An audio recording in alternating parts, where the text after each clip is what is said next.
ito yung story nun. Siyempre, di ba? Kahapon, the other day, she was looking forward on that content. Kasi, hindi pa nagabi, yung nasa isip na niya, gusto niya i-film na yung Gin Bilog niya na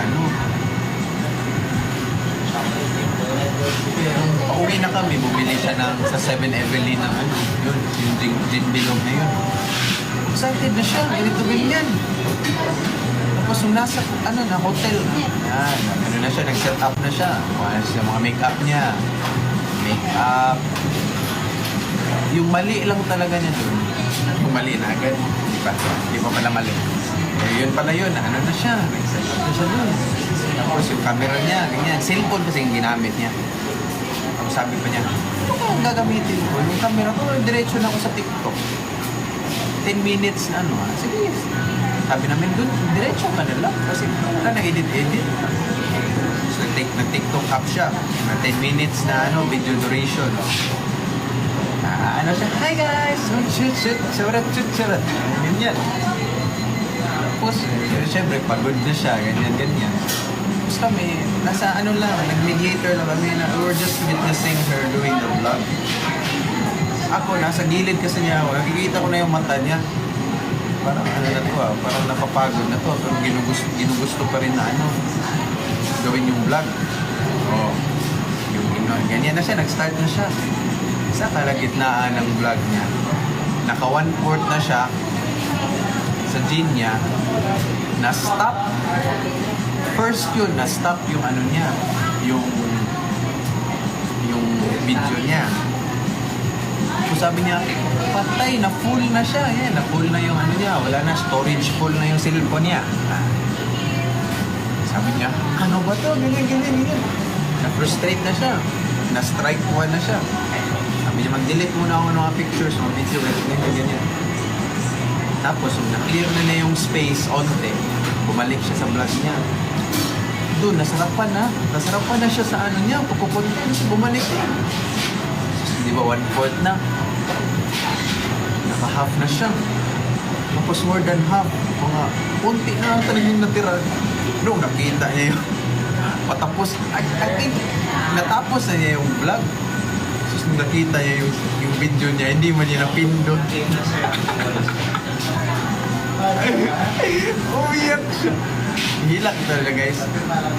Umiyak siya ng malala. Like suffer. What she did, sabi niya, hindi. Ano, gagawin ko ulit. Kasi dalawa kasi yung Gin Bilog yung ginamit niya gagawin daw niya ulit. Tapos kami, alam naman namin nun na parang natamaan na siya. Natipsy na, mapistos. Gusto yun attempt ulit. Kinuha niya yung make-up niya. Nagano siya. Basta binura niya yung make-up niya. Pagkatapos siyang bura sa mag-makeup niya, siya, nag-ulit siya. Pero yung ginamit niya, yung niya, yung Osmo Pocket ba? Hindi na yung cellphone niya kasi na-full, di ba? Nakita niya. So guys, pupuri ko naman mag-storytelling Wait. So yun, nag-Osmo Pocket siya. Tapos, ibis one shot, tapos mag-make-up siya. One shot storytelling. Iba-iba na yung sinabi. Hindi na yung make-up. Nagbabanggit na siya sa lahat ng problema niya. Nag-rant na siya dun sa video. Hindi na make-up yung natupag niya. Hanggang sa malasing siya dun guys. Kita yung video, di ba na-upload yun? Nirescue na namin siya dun. Yun na yung na-rescue namin siya kasi na-realize niya na wala palang video. Pero may mas malala pang nangyari dun. Pero di ko ma-upload. Kasi sinuka niya lahat. Sinuka niya lahat yung ininom niya. Isko, tuloy kami nag-rescue ni Kuya Josh. Kami ni Josh, ni RZ, ni Brian. Basta, ang daming nangyari nung time na yun, nung gabi yun. Pero in fairness naman, fairness naman sa kanya. Siyempre kami, alam nga naman, kami naglinis.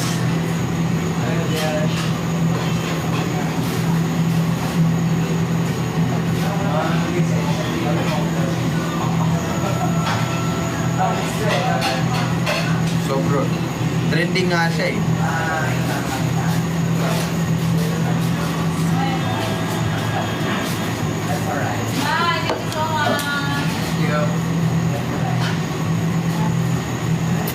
Tanungin mo si Kuya Nico, ano sabi niya.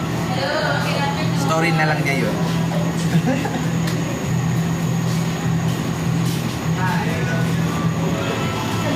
Tapos, sabi namin, yung ano, pamagat na niyan first.